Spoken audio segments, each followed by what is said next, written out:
দর্শক, আবারও বাংলাদেশ সরকারের জন্য বেশ বড় ধরনের খারাপ খবর এসেছে হিউম্যান রাইটস ওয়াচ থেকে। তারা সহ 6টি মানবাধিকার সংস্থা এই খারাপ খবরটি দিয়েছে, যেটা সরকারের জন্য খুবই বিব্রতকর।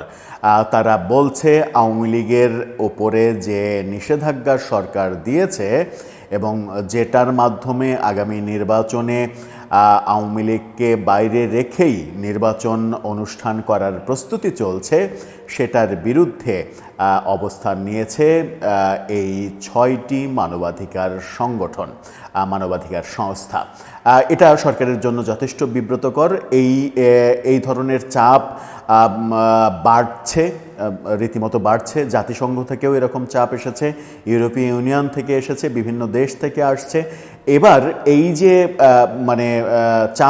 এই চাপটা সরকার কোন কৌশলে সামাল দিতে পারে, সেটাই এখন দেখার বিষয়। কি বলছে তারা, কি বলতে চাইলো আওয়ামী লীগের পক্ষে হঠাৎ তারা এরকম অবস্থান নিল কি না, সেটা একটু বোঝার চেষ্টা করব। এই ভিডিওতে থাকবেন পলিটিক্স টিভির নিয়মিত আয়োজনে।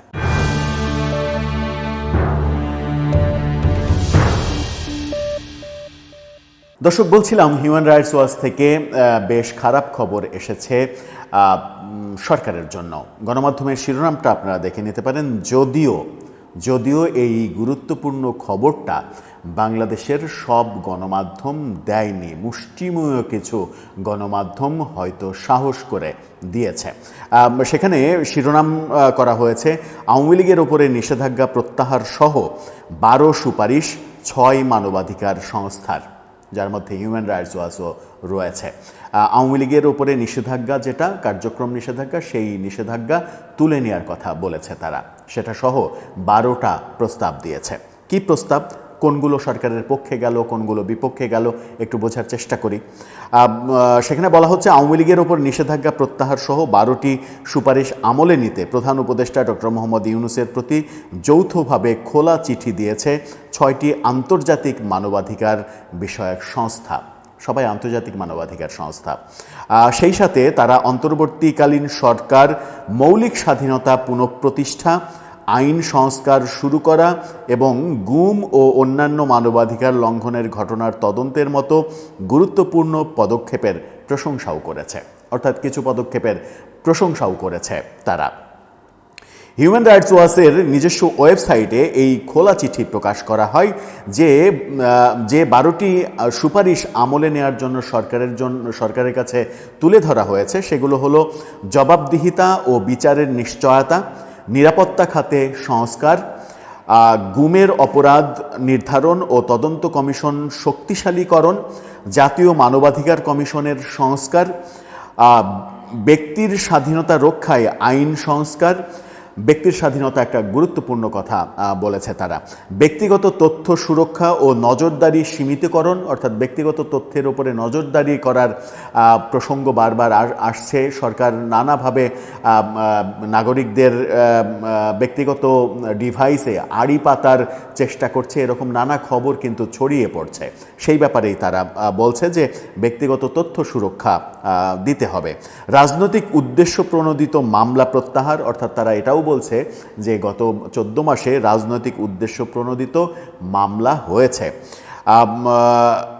আওয়ামী লীগের ওপরে নিষেধাজ্ঞা প্রত্যাহারটা কথা বলছে তারা। সিভিল সোসাইটি ও এনজিওর স্বাধীনতা, রোহিঙ্গা শরণার্থীদের সুরক্ষা ও আন্তর্জাতিক অপরাধ আদালতের সঙ্গে সহযোগিতা। এতে স্বাক্ষরকারী সংস্থাগুলো হলো সিভিকাস, Committee to Protect Journalist, Fortify Rights, Human Rights Watch, Roberts F Kennedy Human Rights এবং টেক গ্লোবাল ইনস্টিটিউট। ওই চিঠির শুরুতে সরকারের প্রশংসা করা হয়েছে। 2026 সালের নির্বাচনের আগে অল্প সময়ের এই অন্তর্বর্তী সময়ে আমরা আপনাকে আহ্বান জানাই মানবাধিকার সুরক্ষা আরও বিস্তৃত করতে এবং বাংলাদেশে এমন একটি শক্তিশালী প্রতিষ্ঠান গড়ে তুলতে যা স্বাধীন ও সুষ্ঠু নির্বাচন নিশ্চিত করবে এবং ভবিষ্যতে পুনরায় কর্তৃত্ববাদী শাসনের ঝুঁকি প্রতিহত করবে। এতে আরও বলা হয়, আমরা উদ্বেগের সঙ্গে লক্ষ্য করছি যে নিরাপত্তা খাতে এখনও কাঠামোগত সংস্কার হয়নি এবং আইনশৃঙ্খলা বাহিনীর অনেক সদস্য এখনও জবাবদিহিতা ও সংস্কার প্রক্রিয়ায় সম্পূর্ণ সহযোগিতা করছে না। পূর্ববর্তী সরকারের অধীনে সংগঠিত গুরুতর মানবাধিকার লঙ্ঘনের বিচারের উদ্যোগ নিতে হবে। নির্বিচারে গ্রেপ্তার, আটক, বিশেষ করে আওয়ামী লীগ সংশ্লিষ্ট যেসব মামলার যথাযথ প্রমাণ নেই বা রাজনৈতিক উদ্দেশ্য প্রণোদিত বলে মনে হয় তা অবিলম্বে বন্ধ করতে হবে। অর্থাৎ তারা বলছে যে এই সময়ে রাজনৈতিক উদ্দেশ্য প্রণোদিত মামলা হচ্ছে, যেগুলো বন্ধ করতে হবে। নির্বিচারে এই অত্যাচার, নিপীড়ন এগুলো চালানো যাবে না। চিঠিতে আরও বলা হয়েছে জাতিসংঘ রোহিঙ্গা বিষয়ক ব্যাপার নিয়ে কথা বলা হয়েছে। এই জবাবদিহিতা ও বিচারের নিশ্চয়তা, নিরাপত্তা খাতে সংস্কার, গুমের অপরাধ নির্ধারণ ও তদন্ত কমিশন শক্তিশালী, এটা সরকারের পক্ষে বলা হয়েছে। জাতীয় মানবাধিকার কমিশনের সংস্কার, মানবাধিকার ব্যাপারটা বাংলাদেশে এখনও প্রতিষ্ঠিত হয়নি, সেই কথা তারা বলছে। ব্যক্তির স্বাধীনতা রক্ষায় আইন সংস্কার, অর্থাৎ প্রত্যেক ব্যক্তির স্বাধীনতা রয়েছে, নারী পুরুষ নির্বিশেষে সবাই স্বাধীনভাবে ধর্ম বর্ণ গোত্র নির্বিশেষে স্বাধীনতা ভোগ করবে, সেই ব্যাপারে কথা বলা হয়েছে। ব্যক্তিগত তথ্য সুরক্ষা ও নজরদারি সীমিতকরণ, এই ব্যাপারে কথা বলা হয়েছে। যেটা বললাম যে কারো কোনো তথ্য নেয়ার জন্য এই যে আড়ি পাতা নিয়ে এত সমালোচনা হয়, সেই কাজটা করা যাবে না।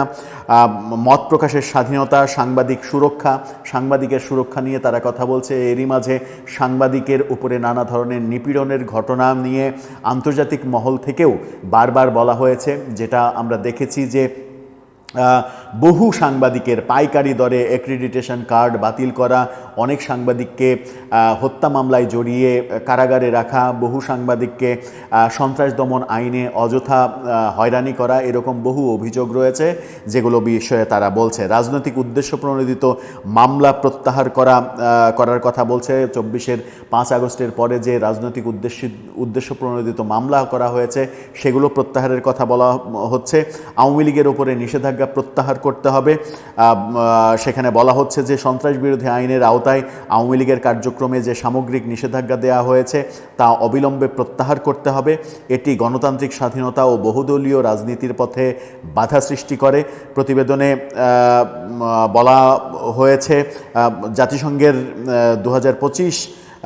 জাতিসংঘের ফেব্রুয়ারি 2025 সালের ফ্যাক্ট ফাইন্ডিং প্রতিবেদনে বলা হয়েছে গণতান্ত্রিক পুনঃপ্রতিষ্ঠার স্বার্থে রাজনৈতিক দল নিষিদ্ধ করা থেকে বিরত থাকতে হবে এবং তারাও একই কথা বলছে। সিভিল সোসাইটি ও এনজিওর স্বাধীনতার কথা বলছে, রোহিঙ্গা সুরক্ষার কথা বলছে এবং আন্তর্জাতিক অপরাধ আদালতের ব্যাপারে পূর্ণ সহযোগিতা এবং সেখানে নিরপেক্ষতা যেন বজায় থাকে সেই কথা বলছে।